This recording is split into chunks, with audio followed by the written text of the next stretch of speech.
ਗੁਰੂ ਨਾਨਕ ਦੇਵ ਜੀ ਮਹਾਰਾਜ ਦਾ ਜੀਵਨ ਬਹੁਪੱਖੀ ਹੈ। ਉਂਝ ਤੇ ਹਰ ਵਿਅਕਤੀ ਆਪਣੀ ਜ਼ਿੰਦਗੀ ਦਾ ਕੁਝ ਹਿੱਸਾ ਸਮਾਜਿਕ ਰੱਖਦਾ ਹੈ, ਧਾਰਮਿਕ ਰੱਖਦਾ ਹੈ, ਔਰ ਜੀਵਨ ਦੇ ਕੁਝ ਆਧਾਰ ਰਾਜਨੀਤਿਕ ਨੇ। ਜੀਵਨ ਇਨ੍ਹਾਂ ਤਿੰਨਾਂ ਬਨੇਰਿਆਂ ਦੇ ਵਿੱਚੋਂ ਹੀ ਲੰਘਦਾ ਹੈ, ਔਰ ਇਹ ਤਿੰਨ ਮਜ਼ਬੂਤ ਚਾਹੀਦੇ ਨੇ, ਮਹਾਨ ਚਾਹੀਦੇ ਨੇ। ਰਹਿਬਰੀ ਪੁਰਸ਼, ਧਾਰਮਿਕ ਇਨਸਾਨ, ਪੈਗੰਬਰੀ ਪੁਰਸ਼ ਅਸੀਂ ਉਸ ਨੂੰ ਕਹਿੰਦੇ ਹਾਂ ਜਿਸ ਦੇ ਜੀਵਨ ਦੇ ਇਹ ਤਿੰਨੇ ਪਹਿਲੂ ਉਸਾਰੂ ਹੋਣ ਔਰ ਸੰਸਾਰ ਨੂੰ ਪ੍ਰੇਰਨਾ ਦੇਣ ਵਾਲੇ ਹੋਣ, ਆਨੰਦ ਤੇ ਸੁਖ ਸ਼ਾਂਤੀ ਵੰਡਣ ਵਾਲੇ ਹੋਣ। ਨਾਨਕ ਨਾਮ ਜਾਪਦਾ ਹੈ ਇਹ ਇਸ ਦੇਸ਼ ਦੀ ਭਾਸ਼ਾ ਦੇ ਚੋਂ ਨਹੀਂ ਆਇਆ ਹੈ, ਅਗੰਮੀ ਆਇਆ ਹੈ, ਅਨਾਹਤ ਤੋਂ ਆਇਆ ਹੈ, ਪਰਮਾਤਮਾ ਤੋਂ ਆਇਆ ਹੈ। ਸੰਸਕ੍ਰਿਤ ਵਿਆਕਰਣ ਦੇ ਗਿਆਨੀ ਨਾਨਕ ਦੇ ਅਰਥ ਇੰਜ ਕਰਦੇ ਨੇ, ਨਾ ਅਨੇਕ, ਜਿਹਦੇ ਚ ਅਨੇਕਤਾ ਨਹੀਂ, ਜਿਸ ਦੇ ਚ ਦੂਜੀ ਗੱਲ ਨਹੀਂ, ਜਿਸ ਦੇ ਚ ਕੋਈ ਦੁਬਦਾ ਨਹੀਂ, ਜੋ ਇੱਕ ਦੀ ਗੱਲ ਕਰਦਾ ਹੈ, ਇੱਕ ਨੂੰ ਸੁਣਦਾ ਹੈ, ਇੱਕ ਨੂੰ ਵੇਖਦਾ ਹੈ, ਇੱਕ ਨੂੰ ਸੋਚਦਾ ਹੈ, ਔਰ ਇੱਕ ਦੀ ਹੀ ਚਰਚਾ ਕਰਦਾ ਹੈ, ਇੱਕ ਨੂੰ ਸੁਪਨਿਆਂ ਦੇ ਚ ਲਿਆਉਂਦਾ ਹੈ, ਇੱਕ ਦੀ ਹੀ ਝਲਕ ਜਾਗਰਤ ਅਵਸਥਾ ਦੇ ਚ ਵੇਖਦਾ ਹੈ। ਜਿਹਦਾ ਉਪਦੇਸ਼ ਇੱਕ ਦਾ ਹੈ, ਜਿਹਦਾ ਸੰਦੇਸ਼ ਇੱਕ ਦਾ ਹੈ, ਉਹਨੂੰ ਕਹਿੰਦੇ ਨੇ ਨਾਨਕ, ਨਾ ਅਨੇਕ, ਜਿਹਦੇ ਚ ਅਨੇਕਤਾ ਹੈ ਹੀ ਨਹੀਂ। ਗੁਰੂ ਨਾਨਕ ਦੇਵ ਜੀ ਮਹਾਰਾਜ ਦਾ ਕਲਾਮ ਵੀ ਏਕੇ ਤੋਂ ਸ਼ੁਰੂ ਹੁੰਦਾ ਹੈ। ਗੁਰੂ ਗ੍ਰੰਥ ਸਾਹਿਬ ਜੀ ਮਹਾਰਾਜ ਦਾ ਪਹਿਲਾ ਅਕਸ਼ਰ ਇੱਕ ਹੈ, ਤੇ ਗੁਰੂ ਨਾਨਕ ਦੇਵ ਜੀ ਮਹਾਰਾਜ ਦੀ ਸਾਰੀ ਵਿਚਾਰਧਾਰਾ ਇੱਕ ਦੇ ਆਲੇ ਦੁਆਲੇ ਘੁੰਮਦੀ ਹੈ, ਇੱਕ ਦੀ ਹੀ ਪਰਿਕਰਮਾ ਕਰਦੀ ਹੈ, ਏਕੇ ਦਾ ਹੀ ਅਨੁਸਰਨ ਕਰਦੀ ਹੈ, ਇੱਕ ਨੂੰ ਹੀ ਸਜਦਾ ਕਰਦੀ ਹੈ, ਇੱਕ ਨੂੰ ਹੀ ਪ੍ਰਣਾਮ ਕਰਦੀ ਹੈ।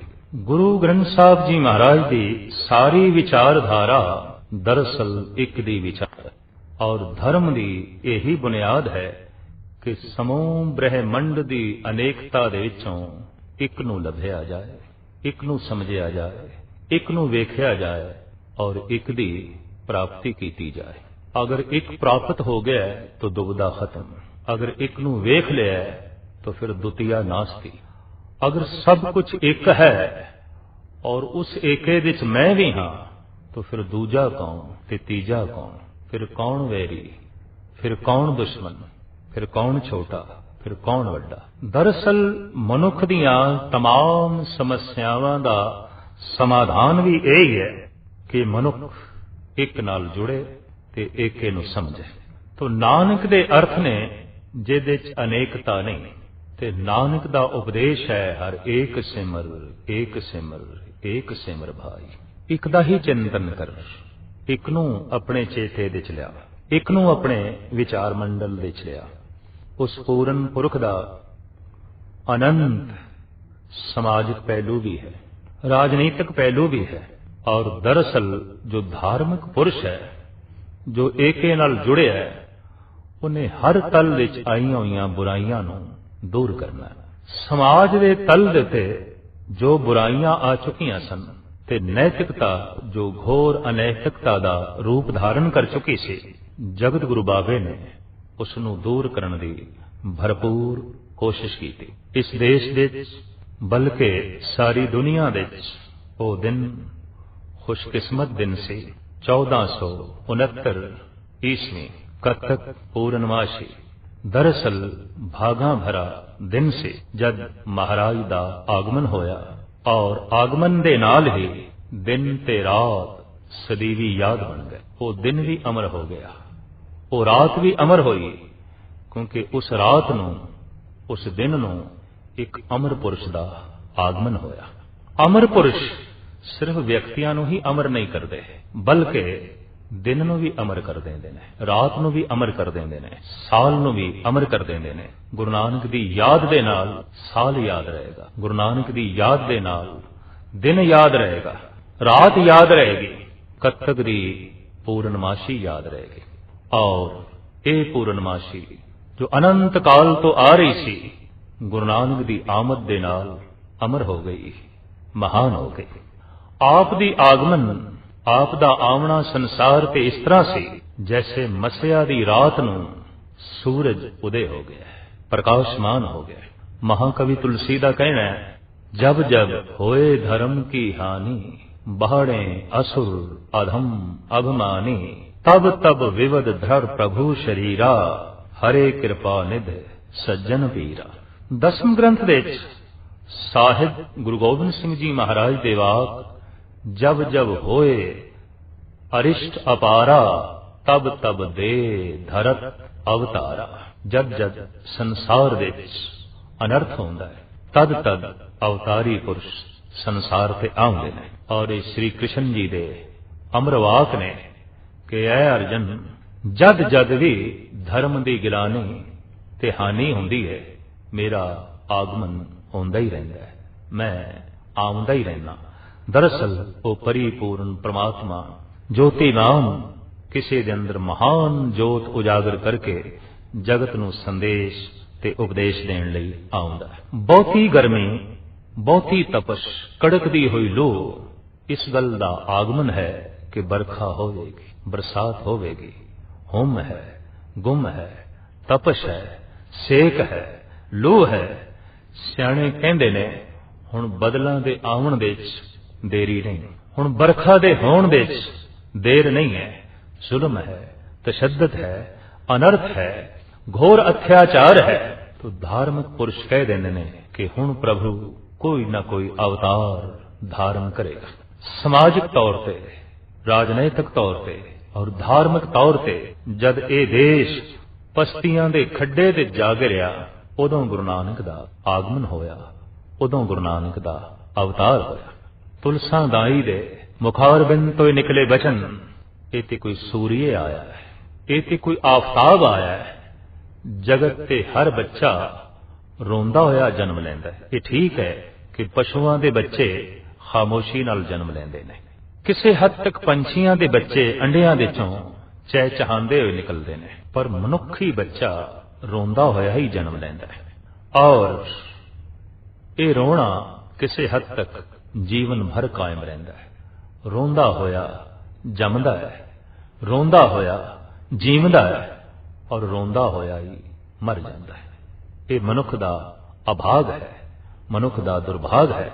अगर ये रोंदा होया ही जमे ते रोंदा होया ही मर गया, जीवन यात्रा निष्फल चली गई, जिंदगी अकारत चली गई। ऐ पुरख, जे तू रोंदा होया जमे तां कम से कम रुखसत होण लगिया ते मुस्कुराहट होवे। अगर रुखसत होण लगिया मुस्कुराहट है तो समझ लो जिंदगी सफल हुई, आवना सफल होया, जीवना सफल होया। तो अक्सर मनुखी बच्चे जगत विच रोंदे हुए जन्म लैंदे ने। रूहे जमीन ते एक ऐसा कारामद महान पुरुष दा आगमन होया जो हसदा आया है। और तुलसा हैरान है, हसदे हुए जन्म, बालक दे बुल्लां ते मुस्कुराहट है, चेहरे ते नूर है, हासा है, खिड़खड़ाहट है। इत्थे तक ही कहना पड़ेगा कि जो रोंदा होया आया है ये रोवेगा, ये रुलाएगा, पर जो हसदा होया आया है, मुस्कुरांदा होया आया है, इन्हें खेड़े वंडने ने, इन्हें खुशियां वंडनियां ने, इन्हें हसना है, इन्हें हसाना है, इन्हें जगत दी झोली विच आनंद पाना है ते खुशियां पानियां ने। तो जगत गुरु बाबे दा आगमन होया है मुस्कुरांदे होया, हसदे होया। पिता कालू जी दी, तृप्ता जी दी पहली औलाद दा जन्म कालू जी दे सौरे परिवार विच होया। तृप्ता जी दा उन्हां दिनां विच वासा माता पिता दे घर विच सी। बच्ची दा जन्म होया ते नानी दी रसना तो निकलिया ये ते नानकियां दी। नानी दा बड़ा प्यार बई ये ते नानी दी है, नाने दा बड़ा प्यार बई ये ते नाने दी है। ते जद नाने दे मुंहों निकलिया नाने दी है, नानी दे मुंहों निकलिया ये नानी दी है, तो परिवार विच ये गल चल पई ये ते नानकियां दी। नाम पै गया नानकी। ये नाम धुर दरगाहों आया, सुभाविक आया, अंतर आत्मे चों इस नाम ने जन्म लिया नानकी। मुद्दत पा राय भोएं दी तलवंडी विच कत्तक दी पूर्णमाशी नूं सन 1469 ईस्वी नूं तृप्ता जी दी कुख तों पिता कल्याण दास जी दे घर विच दूसरी औलाद दा जन्म होया। और तृप्ता जी ने इस बालक नूं चुक के नानकी दी गोद विच पाया, उस मासूम नानकी दी गोद विच, ते आखिया ए नानकी दा नानक ਇਹ ਨਾਨਕੀ ਦਾ ਵੀਰ ਨਾਨਕ। ਇਸ ਤਰ੍ਹਾਂ ਇੱਕ ਮਾਂ ਦੇ ਮੂੰਹੋਂ ਨਾਮ ਨਿਕਲਿਆ ਔਰ ਇੱਕ ਨਾਮ ਮਾਤਾ ਦੇ ਮੂੰਹੋਂ ਨਿਕਲਿਆ। ਭਾਵ ਪੁੱਤਰੀ ਦਾ ਨਾਮ ਨਾਨੀ ਨੇ ਰੱਖਿਆ, ਪੁੱਤਰ ਦਾ ਨਾਮ ਮਾਤਾ ਨੇ ਰੱਖਿਆ। ਕਿਸੇ ਰਸਮੋ ਰਿਵਾਜ ਦੀ ਛਾਪ ਨਹੀਂ, ਬਲਕਿ ਇਹਨਾਂ ਨਾਮਾਂ ਦੇ ਉੱਤੇ ਨਿਰੰਕਾਰ ਦੀ ਛਾਪ ਹੈ, ਕਰਤਾਰ ਦੀ ਛਾਪ ਹੈ, ਪਰਮਾਤਮਾ ਦੀ ਛਾਪ ਹੈ। ਇਸ ਤਰ੍ਹਾਂ ਸਾਹਿਬ ਸ੍ਰੀ ਗੁਰੂ ਨਾਨਕ ਦੇਵ ਜੀ ਮਹਾਰਾਜ ਦਾ ਨਾਮ ਸੰਸਕਾਰ ਹੋ ਗਿਆ ਔਰ ਦੁਨੀਆ ਵਿੱਚ ਵਾਕਈ ਇਹ ਪਹਿਲਾ ਨਾਮ, ਇਹ ਅਦੁੱਤੀ ਨਾਮ। ਕਯਾਮਤ ਨਾਮੇ ਦੇ ਬਾਣੀ ਵਲੀ ਨਿਆਮਤ ਅਲੀ ਸ਼ਾਹ ਦਾ ਕਹਿਣਾ ਹੈ, ਬੂਦ ਨਾਨਕ ਆਰਫੇ ਮਰਦੇ ਖੁਦਾ, ਰਾਜ਼ ਹਾਏ ਮਾਰਫਤ ਜੋ ਰਾਹੇ ਖੁਸ਼ਾ। ਜਗਤ ਵਿੱਚ ਇੱਕ ਨਾਨਕ ਨਾਮ ਦਾ ਖੁਦਾਵੰਦ ਤਾਲਾ ਦਾ ਨਜ਼ਦੀਕੀ ਖੁਦਾ ਦੇ ਰਾਜ਼ ਨੂੰ ਸਮਝਣ ਵਾਲਾ ਪ੍ਰਗਟ ਹੋਵੇਗਾ, ਜੋ ਦੁਨੀਆ ਦੇ ਉੱਤੇ ਖੁਦਾ ਦੇ ਗੁੱਝੇ ਭੇਦ ਮੁਨਜ਼ਰ ਆਮ ਕਰੇਗਾ, ਪ੍ਰਗਟ ਕਰੇਗਾ ਔਰ ਜੋ ਇੱਕ ਸਿੱਧਾ ਤੇ ਸਰਲ ਤੇ ਸੌਖਾ ਮਾਰਗ ਪਰਮਾਤਮਾ ਦੀ ਪ੍ਰਾਪਤੀ ਦਾ ਜਗਤ ਨੂੰ ਦੱਸੇਗਾ। ਬੂਦ ਨਾਨਕ ਆਰਫੇ ਮਰਦੇ ਖੁਦਾ, ਰਾਜ਼ ਹਾਏ ਮਾਰਫਤ ਜੋ ਰਾਹੇ ਕੁਸ਼ਾ। ਸੋ ਇਸ ਤਰੀਕੇ ਦੇ ਨਾਲ ਸਾਹਿਬ ਸ੍ਰੀ ਗੁਰੂ ਨਾਨਕ ਦੇਵ ਜੀ ਮਹਾਰਾਜ ਦਾ ਆਗਮਨ ਹੋਇਆ ਤੇ ਆਪ ਸਹਿਜੇ ਸਹਿਜੇ ਵੱਡੇ ਹੋ ਰਹੇ ਨੇ। ਬੱਚਿਆਂ ਨਾਲ ਆਪ ਖੇਡਦੇ ਨੇ, ਪਰ ਖੇਡਦੇ ਚ ਵੀ ਧੁਨੀ ਸਤਨਾਮ ਦੀ ਲਾਉਂਦੇ ਨੇ। ਆਮ ਲੋਕਾਂ ਦਾ ਤਾਂ ਕਿਸੇ ਹੱਦ ਤੱਕ ਧਰਮ ਵੀ ਖੇਡ ਹੈ, ਖਿਲੌਣਾ ਹੈ, ਪਰ ਬਾਬੇ ਦਾ ਖੇਡਣਾ ਵੀ ਧਰਮ ਹੈ, ਸਾਧਨਾ ਹੈ, ਸਮਾਧੀ ਹੈ। ਭਗਤ ਕਬੀਰ ਜੀ ਮਹਾਰਾਜ ਕਹਿੰਦੇ ਨੇ, ਮਾਥੇ ਤਿਲਕ ਹੱਥ ਮਾਲਾ ਬਾਨਾ, ਲੋਗਨ ਰਾਮ ਖਿਡੌਣਾ ਜਾਣਾ। ਲੋਕਾਂ ਨੇ ਰੱਬ ਨੂੰ ਖਿਡੌਣਾ ਹੀ ਸਮਝਿਆ ਔਰ ਖਿਡੌਣੇ ਨਾਲ ਤੇ ਮਨੁੱਖ ਖੇਡਦਾ। ਤੋ ਜਗਤ ਲਈ ਧਰਮ ਇੱਕ ਖਿਡੌਣਾ ਹੈ, ਇੱਕ ਖੇਡ ਹੈ, ਪਰ ਬਾਬੇ ਲਈ ਖੇਡ ਵੀ ਧਰਮ ਹੈ, ਬਾਬੇ ਲਈ ਖੇਡ ਵੀ ਪਰਮਾਤਮਾ ਹੈ, ਬਾਬੇ ਲਈ ਖੇਡਣਾ ਵੀ ਸਮਾਧੀ ਹੈ। ਤੋ ਆਪ ਬੱਚਿਆਂ ਨਾਲ ਖੇਡਦੇ ਨੇ, ਗੱਲ ਸਤਨਾਮ ਦੀ ਕਰਦੇ ਨੇ, ਗੱਲ ਪਰਮਾਤਮਾ ਦੀ ਕਰਦੇ ਨੇ, ਗੱਲ ਅਕਾਲ ਪੁਰਖ ਦੀ ਕਰਦੇ ਨੇ ਔਰ ਇਸ ਬਿਸਮਾਦ ਅਵਸਥਾ ਚ ਕਰਦੇ ਨੇ। ਇਤਨੇ ਰੰਗੇ ਹੋਏ ਢੰਗ ਨਾਲ ਕਰਦੇ ਨੇ, ਇਤਨੀ ਇਕਾਗਰਤਾ ਦੇ ਨਾਲ ਕਰਦੇ ਨੇ ਕਿ ਆਪ ਦੀ ਇਕਾਗਰਤਾ ਦਾ ਅਸਰ ਬੱਚਿਆਂ ਤੇ ਵੀ ਪਿਆ ਔਰ ਬੱਚੇ ਵੀ ਸਮਾਧੀ ਲੀਨ ਹੋਏ। ਧਨ ਨੇ ਉਹ ਬੱਚੇ ਜਿਨ੍ਹਾਂ ਨੂੰ ਗੁਰੂ ਨਾਨਕ ਦੇ ਸੰਗ ਖੇਡਣਾ ਨਸੀਬ ਹੋਇਆ ਔਰ ਗੁਰੂ ਨਾਨਕ ਦੇ ਸੰਗ ਸਮਾਧੀ ਲਾਣ ਦੀ ਜਾਚ ਆਈ ਔਰ ਗੁਰੂ ਨਾਨਕ ਦੇ ਬੋਲ ਨੂੰ ਸੁਣ ਕੇ ਉਹ ਪਰਮਾਤਮਾ ਨਾਲ ਜੁੜੇ, ਅਕਾਲ ਪੁਰਖ ਦੇ ਨਾਲ ਜੁੜੇ।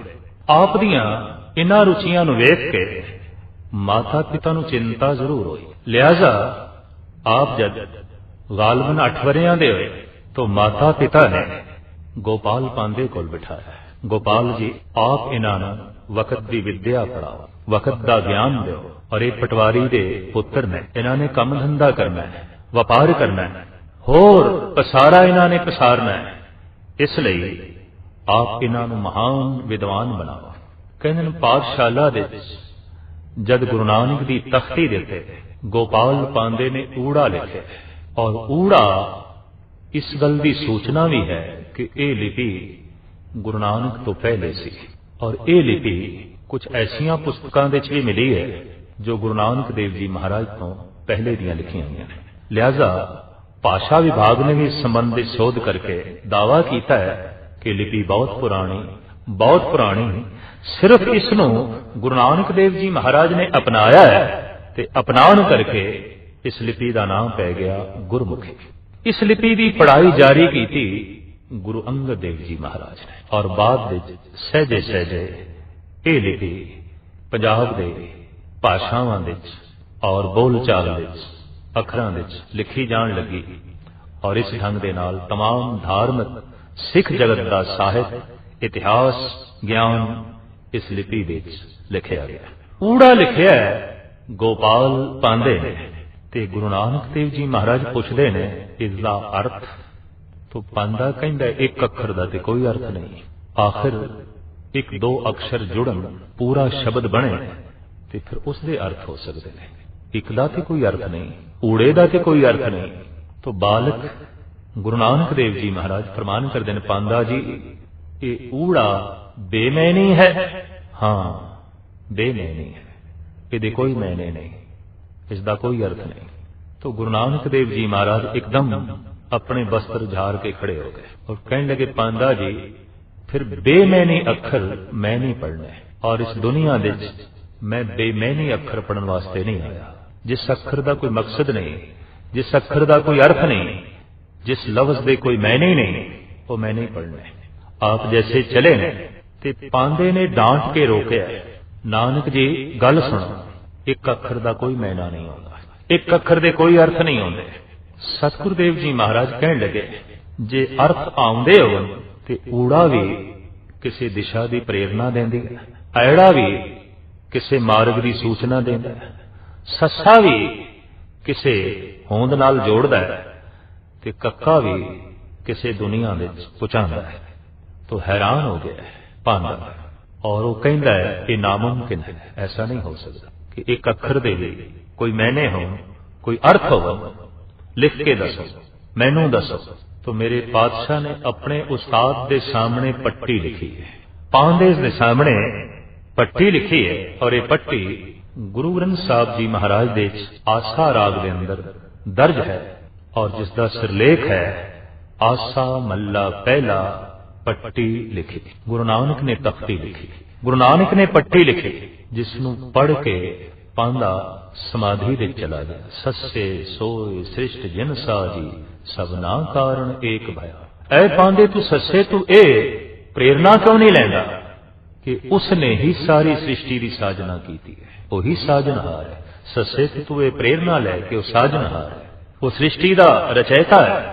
गुरु ग्रंथ साहब जी महाराज दे आप दी पट्टी है, गुरु अर्जन देव जी महाराज की 52 अखरी है, ते भगत कबीर जी महाराज की 52 अखरी है। एक एक अखर तो परमात्मा की दिशा की प्रेरणा लैनी। जैसे भगत कबीर भी कहना, ओ अंकार आद मैं जाना, लिखे अर मेठे ताए न माना।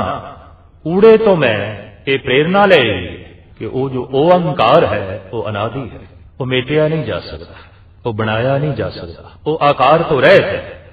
मैं इस ऊड़े तो वो अंकार की प्रेरणा ली है, मैं इस ऊड़े तो वो अंकार दे नाल जुड़िया, और मैनू इस ऊड़े ने एके दा बोध करा दिता है। दरअसल कबीर दा ते ऐसा कहना है, अखर अंदर त्रिभुवन धारे। अखरां दे ही ते 3 लोकां दा ज्ञान है। ते गुरु नानक देव जी महाराज दा भी फरमान, अखरी नाम अखरी साला अखरी ज्ञान गीत गुण गा, अखरी लिखण बोलन बाण, अखरां सिर संजोग वखाण। जगत दे सारे संजोग मिजोग ज्ञान ध्यान, संगीत गाना बजाना, इहदी सारी विद्या अखरां दे विच है। इस वास्ते गुंगा मनुख ना कवि हो सकता है, ना दार्शनिक हो सकता है, ना संगीतकार हो सकता है। जिंदगी दे हर पहलू दे द्वार गुंगे लई बंद हो जाते हैं, क्योंकि उहदे कोल अखर कोई नहीं। आवाज है, अल्फाज नहीं, धुन ते है पर अक्षर नहीं है। ते अक्षरां दे नाल ही ते जगत दा ज्ञान दिता जाता है और लिता जाता है। इस वास्ते गुरु बाबा ते दावे नाल कहंदे ने, अखरी नाम अखरी साला अखरी ज्ञान गीत गुण गा। अखरां दे गीत होवे, अखरां दे ज्ञान होवे, ते अखरां दे बोध नाल परमात्मा दा बोध मिले। वो अखर बेमैनी नहीं हो सकते। एक एक अखर दे कोई मैन है, एक एक अखर किसी दिशा की प्रेरणा है, और एक एक अखर दे विच अमृत रस भरिया हुआ है। अगर अखरां दा बोध होवे, उस तख्ती नूं पढ़ के, उस पट्टी नूं पढ़ के, गुरु नानक दी बांह पकड़ के पांदा पिता कल्याण दास जी पास आया और आखण लगा, पटवारी जी मेहता जी थोड़े इस बालक नूं मैं नहीं पढ़ा सकता, और हकीकत यह है, सच्चाई ये है, ये जगत विच पढ़न वास्ते नहीं आया, पढ़ाने वास्ते आया है। ये कुछ समझण लई नहीं आया, ये समझाण लई आया है। जन्मां जन्मांतरां दे बंद द्वार अज इसने मेरे खोल दिते ने। अज मेरे द्वार, मेरे कपाट खुल गए ने। अज मैनू हकीकत का बोध होया। मैं बहुत कुछ पढ़ाया, बहुत कुछ पढ़ाया, पर अफसोस मैं तो एक अखर भी नहीं पढ़िया। पर अज ये जो मेरे कोल बालक पढ़न आया है, इन्हें मैनू बहुत कुछ पढ़ा दिता। एक अखर विच बहुत कुछ पढ़ा दिता, बहुत सारा बोध करा दिता, बहुत सारा ज्ञान करा दिता। तो साहिब श्री गुरु नानक देव जी महाराज नूं जद इस ढंग नाल पांदा नहीं पढ़ा सकिया, तो मजबूर होके पिता कल्याण दास जी ने मौलवी पास बिठाया। आख्या, मौलवी साहब तुसीं परशियन पढ़ाओ, इन्हां नूं फारसी पढ़ाओ। तां गुरु नानक दा उत्थे भी यही प्रश्न सी। मौलवी साहब ਅਲਫ ਦੇ ਮਾਇਨੇ ਦੱਸੋ, ਅਲਫ ਦੇ ਅਰਥ ਦੱਸੋ। ਤੇ ਮੌਲਵੀ ਨੇ ਸਿਰ ਠੋਕ ਕੇ ਕਹਿ ਦਿੱਤਾ, ਅਲਫ ਇਹਦੇ ਕੋਈ ਮਾਇਨੇ ਨਹੀਂ। तो गुरु नानक देव जी महाराज कहने लगे, ਅਲਫ ਤੇ ਆਪਣੇ ਵਿੱਚ ਅੱਲਾ ਨੂੰ ਛੁਪਾਈ ਬੈਠੇ। जो ਅਲਫ ਦਾ ਉਚਾਰਨ नहीं कर सकता वो अल्लाह ਦਾ ਉਚਾਰਨ किस तरह करेगा, ਤੇ जो अल्लाह ਦਾ ਉਚਾਰਨ नहीं कर सकता वो अल्लाह ਨਾਲ जुड़ेगा किस तरह, अल्लाह ਨੂੰ ਸਮਝੇਗਾ किस तरह। तो ਅਲਫ ਤੇ ਕਿਸੇ ਮਾਰਗ ਦੀ ਪ੍ਰੇਰਣਾ ਹੈ, ਅਲਫ ਤੇ ਕਿਸੇ ਨਾਲ ਜੁੜਨ ਦਾ ਬਹਾਨਾ ਹੈ, ਅਲਫ ਤੇ ਕਿਸੇ ਮੰਜ਼ਿਲੇ ਮਕਸੂਦ ਤੱਕ ਪਹੁੰਚਣ ਦਾ ਇੱਕ ਸਹਾਰਾ ਹੈ। ਗੁਰੂ ਨਾਨਕ ਨੇ ਇਹ ਬਚਨ इतने बिस्मादी रंग च कहे, इतनी एकाग्रता विच कहे, इतनी मस्ती विच कहे कि हंकारी मौलवी दा मस्तक झुक गया। और आपने गुरु नानक दी कदम बोसी की थी, आख्या हाँ ये अलफ ते अल्लाह दा ही सूचक है, ये अल्लाह ही अलफ दे समाया हुआ है ते ये अलफ ही अल्लाह नूं प्रगट करदा है। जद पिता कालू मायूस होए इस गल तो कि मौलवी ने और पांदे ने भी गुरु नानक नूं पढ़ाया नहीं, तो आपने स्वयं कोशिश की थी कि असी गुरु नानक देव जी महाराज नूं कुछ दसीए। पर जितना पिता कालू जी जगत बारे दसदे ने उतना गुरु नानक देव जी जगत दे करते बारे गल करते हैं। जितना पिता कालू संसार की गल करता है उस तो वध कई गुणा गुरु नानक देव जी महाराज निरंकार की गल करते। जितनी गल पिता कालू वपार दी करे साहिब श्री गुरु नानक देव जी महाराज उतनी ही गल करतार दी करन। वपार ते करतार दा तालमेल ना बैठे, संसार ते निरंकार दा तालमेल ना बैठे, और इस तालमेल ना बैठन करके पिता ते पुत्र दा भी तालमेल ना बैठे। और पिता औखा ही रहा, जैसे जगत दे रहबरी पुरुषां तो मां बाप औखे रहने, उंज भी सियाणे कहंदे ने कि महापुरुषों तो गालबन तीन लोग फायदा नहीं उठा सकते, प्रथम मां बाप, दूसरे शरीक और तीसरे दुश्मन। ये महापुरुष नूं बहुत नेड़ियों नहीं देख सकते और ना ही जो है समझ सकते हैं। इस वास्ते वो उपरों उपरों वेख लेन ते दूरी बनी रहती है, संबंध नहीं जुड़ता। तो पिता कालू नूं इस गल की चिंता हुई कि मेरे घर दे ते वो पुत्र आ गया है जो सुधाई है, पर कौन पिता कल्याण दास नूं समझे और दसावे कि कल्याण दास जी पिता कालू जी ये सुदाई नहीं, ये सारे जगत नूं मत देना आया है, ये सारे जगत के भूतने उतारन आया है, ये समग्र जिंदगी नूं एक ताल देण लई आया है और सारे संसार नूं उस एक निरंकार दे नाल जोड़न लई आया है। साहिब श्री गुरु नानक देव जी महाराज चाहे जिधरन विचरन, किसे पासे बैठन, घर दे च ने बाहर ने, गल एक दी कर देन, वेखदे एक नूं ने, बोलदे एक दे बारे ने। और नानक नाम बड़ा खूब है ना अनेक, जिहदे च अनेकता नहीं, जो एक नाल जुड़े है, एक दी गल करदा है, एक दे